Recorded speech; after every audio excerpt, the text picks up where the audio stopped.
This one's kind of interesting. They got these concrete piers sticking up. Don't know what they go to, but they're not going to keep them. So I'm going to see if I can knock them over or knock them out. And then we got a big tree stump down there. It's probably pushing the limits on the tree puller, but we're going to give her a try.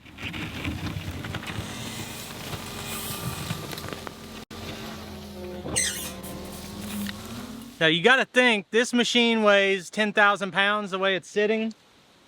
And I've broken all this ground up, and I've got a hold of that little stump, pulling for everything I got, and that root goes, nah, I'm good. And then back into the machine, just lifts up off the ground. Nature's strong.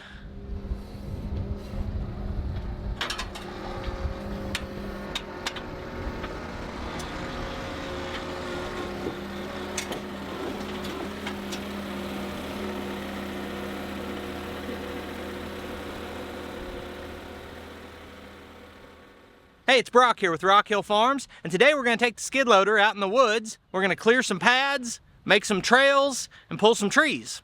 Should be a lot of fun. Now, the reason I'm doing this is because I have two close personal friends who have been volunteering their time to put in a disc golf course here locally. They've already done one at the park, which was mostly flat ground, but this one they're putting out in the woods. And that's a pretty big challenge without having a good machine to take with you. So I'm probably actually going to work out there several days. I'll probably take the skid loader and the tractor and hopefully help these guys out. And nothing makes me feel better than helping out a friend. So all I got to do now is get this thing chained down and we'll get out there and get to work. So if you guys aren't familiar with disc golf, that red contraption right down here is the targets, and what they have to do down here is make enough paths that you've got a line of sight at least to hit your targets. They've already got them set. They want to leave some of these trees for obstacles, but see how rough the ground is. We got tree stumps, tree roots, everything poking up, and got all this debris, so we're going to be dragging some of that out. But the first project is the spot where they throw the disc from needs to be a concrete pad that's at ground level, and they need 18 of those. So we're gonna start off trying to dig, 6-inch deep holes, like 10 foot square.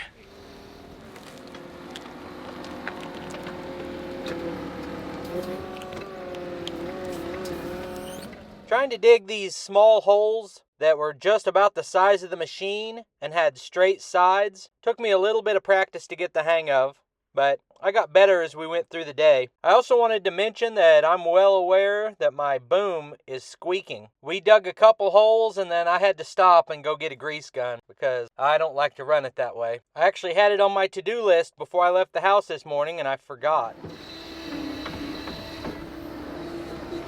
Not quite that deep. There you go.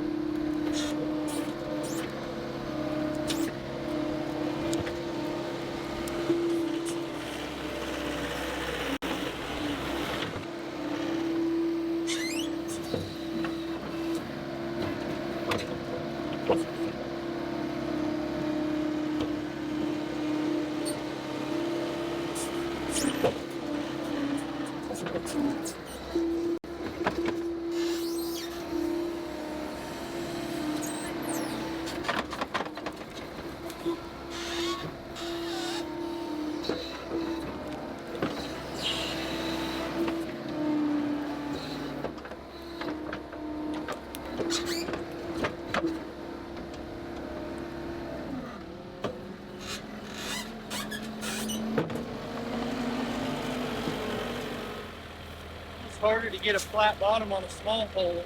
Not a big deal. If you're getting that out, we can. If you go a little too deep, it's not as big a deal as if it's just shallow. So I think it's good. Just like that end. Drop that end right there a little bit. Somewhere around here. Yeah. Yeah. You started when you started. You right. Well, there's the bottom. Yeah. It hit it real quick. You can see it. I'll get the hang of it as I go. You're doing great.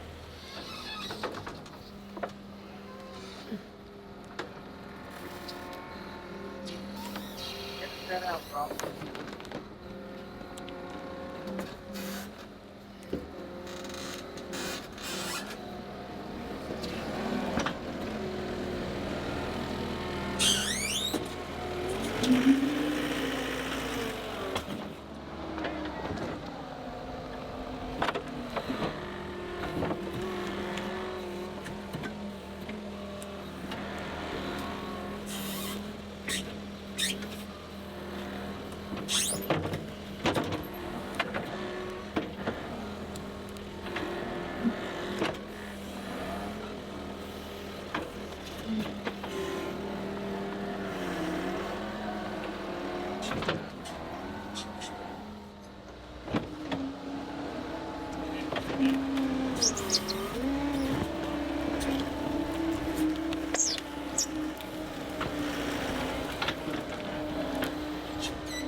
About there? Yeah, about right in there.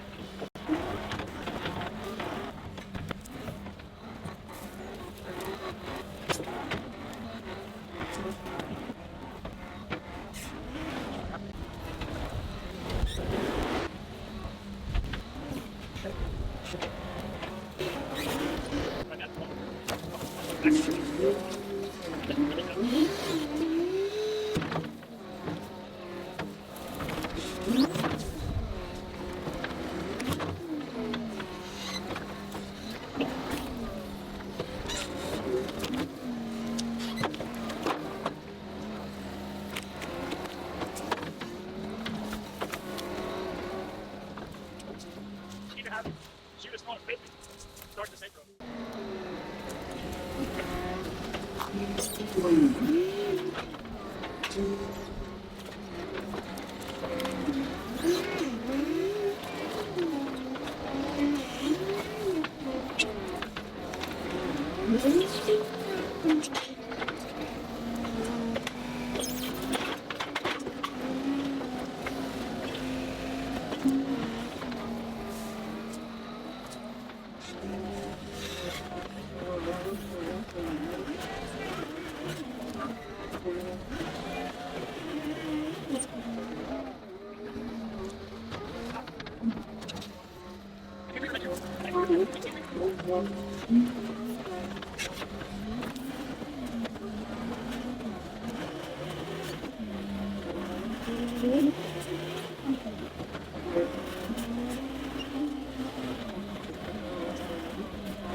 This one's kind of interesting. They got these concrete piers sticking up. Don't know what they go to, but they're not going to keep them. So I'm going to see if I can knock them over or knock them out. And then we got a big tree stump down there. It's probably pushing the limits on the tree puller, but we're going to give her a try.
I'm a little bit embarrassed, not by this hole right here, but by the noise my loader's making.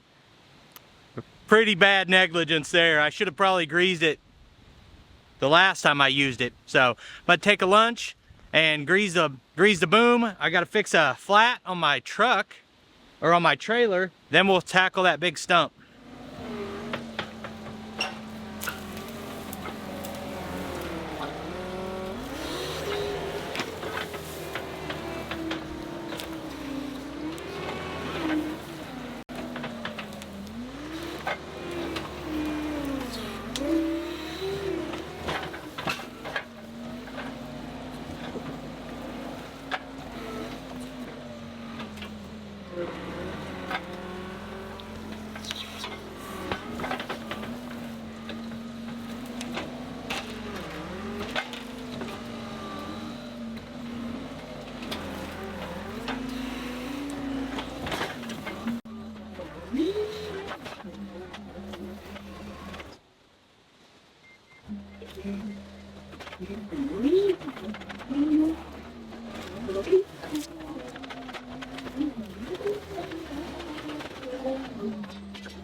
Root on the back side.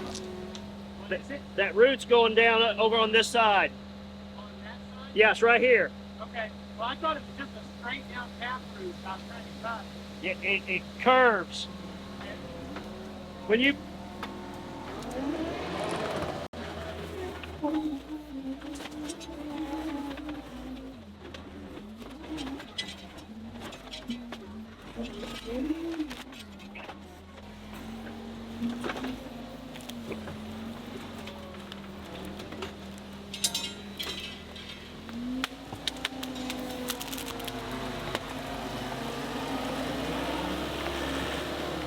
This was right next to that stump. Beautiful big one.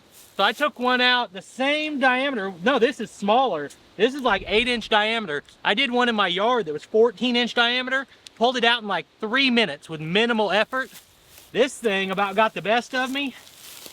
This is a cedar, and that one was, I think like a white pine maybe, but it didn't have that kind of taproot. This has about 4 roots on it that are each about that big.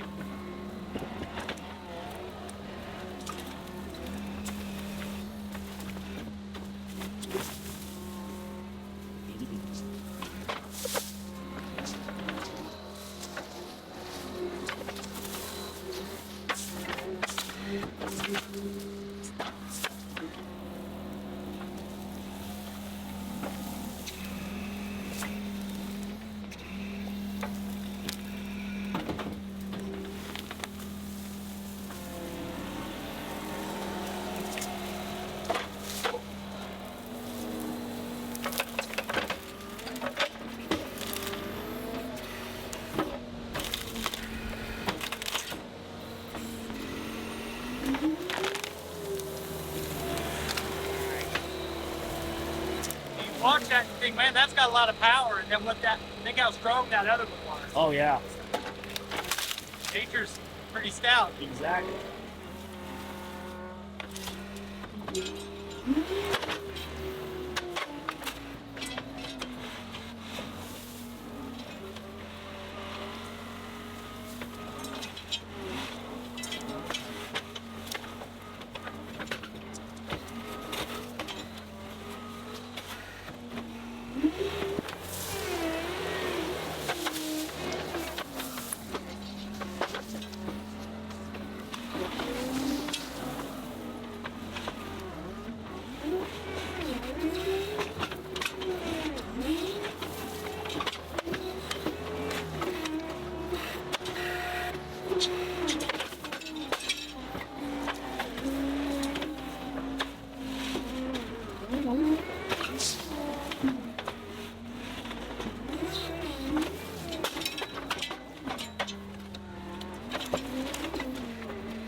Now you got to think this machine weighs 10,000 pounds the way it's sitting, and I've broken all this ground up, and I've got a hold of that little stump, pulling for everything I got, and that root goes, nah, I'm good, and then back into the machine just lifts up off the ground. Nature's strong. So I'm gonna leave this machine here and let them do some work while I'm gone, and so I'm gonna let him get the hang of it right now. He's never ran one of these with this control pattern. He's ran the older ones. So if he does it better than me, I'm gonna retire.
got really soft really fast. I was watching it happen. I gotta tell the new guy, the tracks aren't for digging with. You're supposed to dig with the bucket and drive with the tracks. He was digging with the tracks. Didn't feel like a mud hole when we walked up to it, but there wasn't any bottom. It just kept sinking.